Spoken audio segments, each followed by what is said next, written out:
નમસ્કાર વિદ્યાર્થી મિત્રો, એનસી ક્લાસીસ ચેનલમાં તમારું હાર્દિક સ્વાગત છે। મિત્રો, ચેનલમાં તમે નવા હોય તો સબસ્ક્રાઈબ કરવાનું ભૂલતા નહીં। મિત્રો, આજે લેવાયેલ ધોરણ 10 સામાજિક વિજ્ઞાનનું પેપર સોલ્યુશન। તો મિત્રો, આપણે શરૂઆત કરીએ। ચેનલમાં નવા હોય તો સબસ્ક્રાઈબ કરવાનું ભૂલતા નહીં।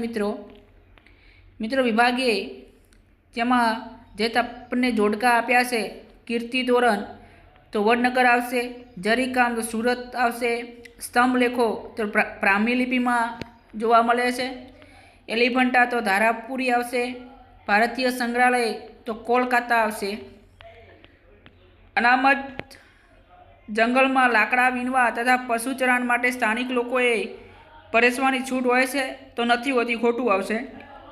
દેશની કુલ રાષ્ટ્રીય આવકને દેશની કુલ વસ્તી વડે ભાગવાથી માથાદીઠ આવક પ્રાપ્ત થાય છે, સાચું આવશે, રાઈટ આવશે।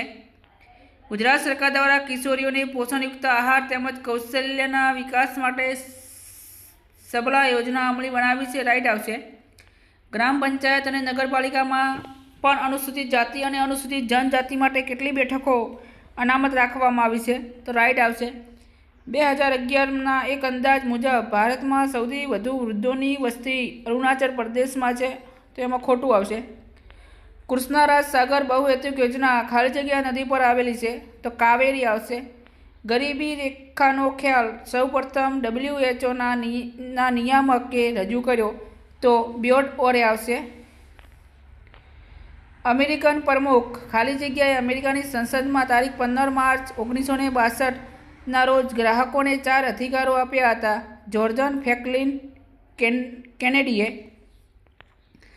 હળવી મધ્યમ ગતિના તથા ભારે વાહનોને સામાન્ય રીતે ખાલી જગ્યા બાજુની લેનમાં જ વાહન ચલાવવું જોઈએ, સૌથી ડાબી બાજુ। ઉર્જાનો મુખ્ય સ્ત્રોત તો સૂર્ય છે। મિત્રો, વિકલ્પો આપ્યા છે, નીચેનામાંથી કયું જૈવ આરક્ષિત ક્ષેત્ર છે? પંચમઢી। નીચેનામાંથી કયો રેશમનો પ્રકાર નથી તો ઝીંગા આવશે।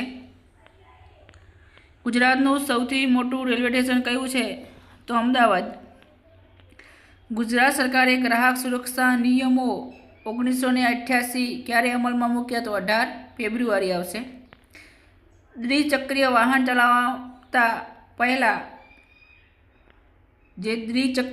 ચલાવતા પહેરાતા હેલ્મેટનું મુખ્ય કાર્ય નીચેનામાંથી કયું છે? માથા પર આવેલ અથડામણના આઘાતની અસર ઓછી કરવી। હવે આંતરરાષ્ટ્રીય ખાદ્ય પદાર્થોને પ્રમાણિત કરવાનું કાર્ય કરનાર આંતરરાષ્ટ્રીય કમિશનનું નામ ટૂંકમાં એને CAC કહેવાય છે। મિત્રોનું પૂરું નામ પણ આપણને લખેલું છે। છોડના લીલા પાંદડા કઈ ક્રિયાના માધ્યમથી હવામાંથી કાર્બન લે છે તો પ્રકાશ સંશ્લેષણની ક્રિયા। સરકાર ઔદ્યોગિક નીતિ દ્વારા ખાનગી ક્ષેત્ર પરના અંકુશોને નિયંત્રણ ક્રમશઃ ઘટાડો કરી વિકાસને પ્રોત્સાહન કરતી નીતિનું નામ શું છે તો ઉદારીકરણ। ગુજરાતની નર્મદા, તાપી, મહી, સાબરમતી સહિતની નદીઓમાં જોવા મળતું કયું પ્રાણી તે ક્ષેત્રોમાં લગભગ લુપ્ત થવાને આરે છે તો મિત્રો એમાં જળ બિલાડી આવશે।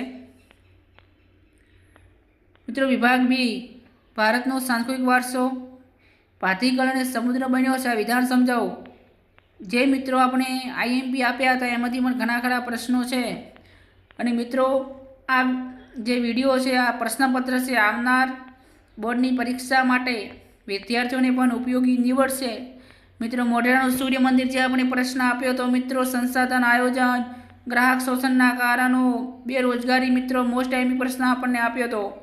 દરેક પ્રશ્નો જે મિત્રો આપણને આપ્યા તે આ સ્થાપત્ય જે ચિત્ર છે એ સ્થાપત્યનું નામ તો કુતુબ મિનાર છે, જે દિલ્હીની અંદર કુતુબુદ્દીન એબકેનું નિર્માણ કરાવ્યું હતું।